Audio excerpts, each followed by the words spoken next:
After graduating from Whopper, my next guest was cast in the role of Roxy Hart in the Broadway sensation Chicago, playing the character for some 4 years, both here in Australia and overseas. Musical theatre seems to be the niche for this young lady. Chelsea Gibbs, I'm talking about, is her forte. She has done Anything Goes, Get Happy, The King and I, Carrie, Dream Song, among a list that just goes and goes and goes. Chelsea Gibbs has been announced as Sally Bowles in Cabaret, which is coming to Melbourne at the Athenaeum Theatre from April the 27th, and she's online right now. Chelsea, welcome in. Thanks so much for having me. Lovely to have you here too. Thank you for taking the time out today. This is a bit of a coup for you. It's a great show, Cabaret, isn't it? Yes, amazing, and great role, great stories, very, very current to what's happening. It's amazing that it was written such a long time ago, really, so it's been great to be a part of. Yeah, it makes sense when you say that there. It's very current today as what it was in those days. Tell me something about yourself. You went to Whopper, of course, and so many of the great actors have been through Whopper now. You know, Hugh Jackman comes to mind straight away, Todd McKenney and others, but you've done a similar thing too. Then you were straight out of Whopper and cast almost immediately into, as I said in the intro, there's Chicago. Yeah, it was pretty much, it was a long process, the audition process, but I put down my name. Obviously, I didn't have an agent to audition for a musical called Chicago, the revival, and went in as the round, like a chorus line with the number on my chest, and whittled it down right to the very end 3 months later, and then out of nowhere got asked to read for Roxy, so it was an amazing experience. That must have been an incredible experience to you. You said about the gruelling sort of auditioning process. How gruelling is it, because this is your first one you went for? What did you really expect as a youngster to come out of Whopper? You know what, I think, I never really had much of lead roles while I was going through Whopper. It was a great training ground, but I think they thought I was destined for more television and film. So I was just so excited to be part of the process of getting close to, getting in a show. So it was just all so exciting for me, and being around some Americans, obviously the well-known Anne Reinking, and getting to perform in front of her. I mean, I was really thinking about that I might be able to get the understudy for her right up until the very end. I never in my wildest dreams thought it was going to be the lead role. So, because Roxy, up until that point, was played by, probably the youngest was 36, was Ruthie Henschel in London, but they were normally much older Roxys. That's when I found out. They kind of hid me away for a month, so the media didn't find out I had the role, and flew me over to New York and London to learn the show with Anne Reinking, and then I came back and started the show. Chelsea, what age would have you been then? You said you were one of the young ones. I was 21. 21, well, that is young, isn't it? Yeah, to be cast in that role. Yeah, it was really young, a lot to learn really quickly. It was full on. It nearly went for 4 years from when it started auditioning. So. And you went to Asia too, didn't you, touring with? Yes, I did, yeah. Well, what's it like learning something like that? You said you went to the States to study and so on. How do you learn all the lines, the songs? It must be full on. For me, I kind of get absorbed in the character. I love to act because I love the escapism of becoming someone else. So as soon as I get a sense of who the character is, I find the lines and the songs come really easily. Like when I got flown to New York, they literally gave me 2 days with Anne Reinking to learn the whole show, all the dances back to front, because she knew I'd never had a lead role. So she wanted me to be as prepared as I could be before I arrived in rehearsals with obviously people who've been doing this for many years, like Caroline O'Connor. So, and even with this role, as soon as I got a sense of Sally, it's like the lines just came very easily to me. Whereas there's sometimes when you're playing another role that you don't align with, or it's not as familiar, it takes a little bit longer to learn the stuff. But yeah, certainly with Roxy and with Sally, it's been an easy learn for me. Well, Cabaret is a musical based on the Berlin stories, isn't it? Yes. So it's. I mean, there's a lot of stories coming through it. I mean, Sally, the character, it's a lot different to the movie made famous by Liza Minnelli. Yes. In that she's a girl that's stuck in Berlin. She's very famous in this underground club, so she's someone there.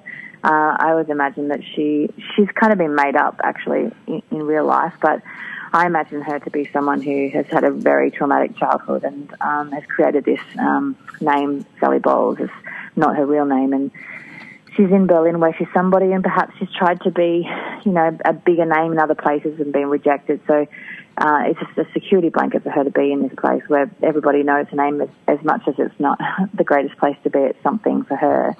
And she falls in love with this man who's gay. And for some reason, Cliff also has this attraction for the first time to a woman, Sally. So they have this love affair, which is kind of doomed from the start. But it's just some strange sort of sense of magic that they do truly fall for each other. And she gets pregnant, and amongst all this is all the Hitler's rise, and you see all these stories of another couple, Schneider, and she falls in love with a Jewish man, and the MC sort of instigates the whole story along the way. He knew from the beginning what was going to happen, but you go on this big journey. So it's, and then the dictatorship and stuff that's happening with Trump, it's scarily familiar. It is, isn't it? When you mention the word Trump there, you look at that and perhaps a dictatorship, who knows what's going to happen in that neck of the woods. But, you can see how there's a similarity, can't you? Yeah, well, in this, the MC kind of takes on that version of Hitler or whoever, like the amazing Paul Capsis is channeling there, but he certainly isolates the Jewish community, and you see that happening towards the first act. And the audience always gasps and stuff because it's, it is scary. Like, it's scary how familiar it is, and that yet this was written so many years ago. Now, as a mum of, you've got 3 children, I think. How do you keep it all going? You're an actor and the kids. How do you put it all into being? I think you pick the love projects. I mean, this was a role. I mean, funnily enough, like every actor has a one that got away. Well, when Cabaret came around last time, I nearly had the contract in my hand. Sam Mendes wanted to cast me, but they wanted to go with a bigger name and pick Tina Arena. So I went through a 3-month process of auditioning for that too. And it's my one role that I kind of always wished that I could have played. So when it came around this time, I thought, well, maybe I don't fit the brief. I'm going to be too old. And I just dropped my name in the ring, and they said, put a tape down. And I was performing on a cruise ship, actually. So I didn't even get in the room. I had to keep putting videos down. On board the cruise ship?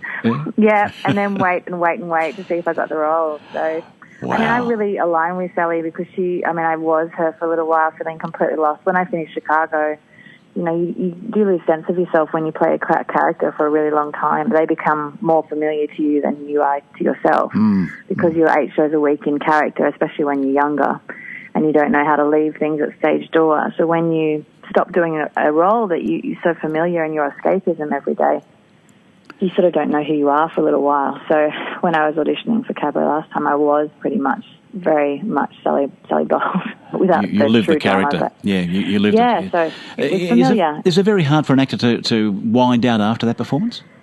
Yeah, it is. It's much easier with a family. They're my grounding, and I found it very difficult in Sydney because I didn't have them there. When they were there, it was much easier to just completely cut off and get back into reality. So then the kids become the distraction for you?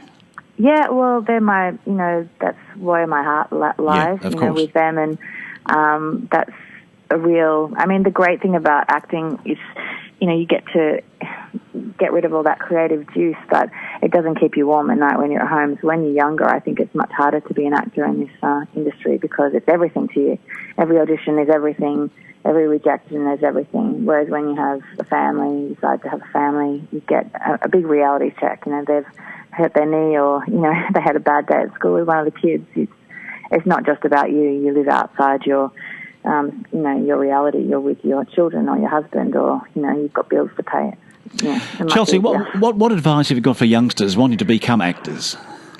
I think I always say, and I do a bit of vocal coaching, but I say, firstly, try and find something else that you love that may bring in some income. Like, I think it's important that still fills you in a little bit of a way, so you are not down the track in your life and have no way to earn money, because that can be very soul-destroying. But also, this is a long road, it's a long train to get to where you're going, and it doesn't finish until the day you die. So there might be gaps where you're not working, but you just keep pushing through. Like, it'll always come back. I'm a big believer. You'll always get another role. There'll always be a great opportunity around the corner.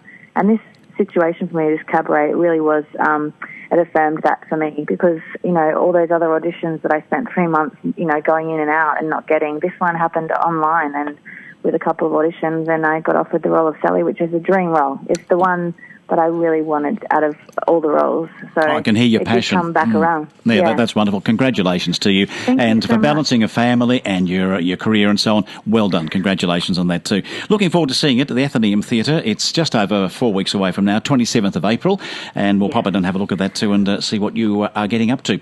It's called Great. Cabaret. Thank you so much. Yeah, thanks for joining us today, Chelsea. In your busy time, there's rehearsals, the kids look after school, all those sorts of things, but you've taken time for us and I really do appreciate it. No, I appreciate you having me. Have a great day. Thanks, Chelsea. Thanks so Take much. care. Bye-bye to you. Okay, bye. Actor Chelsea Gibb there talking to us about Cabaret coming to Melbourne the 27th of April at the Athenaeum Theatre.